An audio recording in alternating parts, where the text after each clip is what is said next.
Hello everyone, আজকে একটা নতুন ব্লগে তোমাদের সবাইকে স্বাগত জানাই। তোমরা সবাই কেমন আছো? আমার গলার অবস্থা খুবই খারাপ। আজকে হলো 6th এপ্রিল, আজকে রামনবমী। তো বিকালবেলা আমি আর আমার মা একটুখানি ঠাকুর দেখতে বেরিয়েছিলাম। আমার বোন যেতে পারেনি কারণ ওর পরীক্ষা ছিল। এই বাসন্তী পুজোর সঙ্গে আমার অনেক ছোটোবেলার স্মৃতি জড়িয়ে আছে, কারণ আমার দিদুন যখন বেঁচে ছিল আমরা প্রত্যেক বছরে আমার মামার বাড়ি যেতাম বাসন্তী পুজোয়।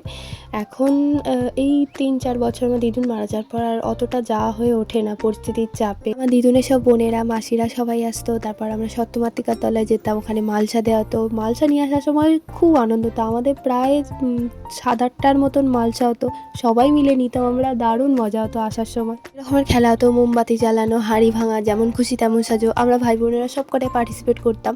আর ওখানে প্রত্যেক বছর আমি নাচতাম, প্রত্যেক বছর, মানে এক বছরও বাদ যেত না যে আমি ওখানে ফাংশনে নাচিনি। আমার খুব ভাল লাগতো, কিন্তু এখন তার যাওয়া হয়ে ওঠে না। সেই সব কিছুই এখন স্মৃতি হয়ে গেছে। তো তাই জন্য আমি আর আমার মা একটুখানি বিকালবেলা বেরিয়ে আমাদের বাড়ির সামনেই এখানে একটা বাসন্তী ঠাকুর হয়, ওখানে গিয়ে দেখে এসেছিলাম।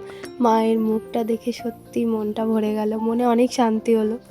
ছোটোবেলার সব কিছু তো আমরা এখন আর ফিরে পাবো না, তো সেই স্মৃতিগুলো নিয়েই তারপর বাকি জীবনটা কাটিয়ে দিতে হবে। তো যাই হোক, তারপর আমরা একটুখানি এম বাজারে গিয়েছিলাম। প্রচুর গরম পড়ে গেছে, তাই একটুখানি কয়েকটা শর্টস টপ এরকম নেওয়ার জন্য তারপরে ওখানে গিয়ে আমরা অনেক কিছু শর্টস টপ নিতে গিয়ে আরও অনেক কিছু নিয়ে ফেলেছি। একটা ট্রে নিয়েছিলাম, একটা বটল, আর 3টে ছোটো ছোটো কাপ নিয়েছিলাম। আর এখানে অনেক সুন্দর সুন্দর কালেকশন ছিল, পেন্সিল বক্স, টিফিন বক্স, তারপর বাচ্চাদের অনেক রকমের খেলনা ছিল। মানে বিটিএসেরও একটা পেন্সিল বক্স ছিল, কিন্তু সেরকম ওই পেন্সিল বক্সটা সেরকম কালেকশন ছিল না, একটাই পিস ছিল, ওটা অতটাও ভালো নয়, ওপর দিকটা চটে গিয়েছিল, মানে সবাই হয়তো হাত দিয়ে দেখেছে সেই জন্য ওপর দিকটা চটে গিয়েছিল। ওখানে সেই খেলনাগুলো পাওয়া যাচ্ছিলো যেগুলো একটার সঙ্গে একটা জুড়ে জুড়ে গাড়ি এরকম ধরনের তৈরি, ওটা আমার ছোটোবেলায় ছিল, কিন্তু এখনও সবকটা আলাদা আলাদা হয়ে গেছে, কোথায় কোথায় চলে গেছে তার কোনো ঠিক নেই। ওখান থেকে বেরিয়ে আমি একটু মিষ্টি কিনে বাড়ি চলে এসেছিলাম। আজকে ওটাই পর্যন্তই, বাই বাই।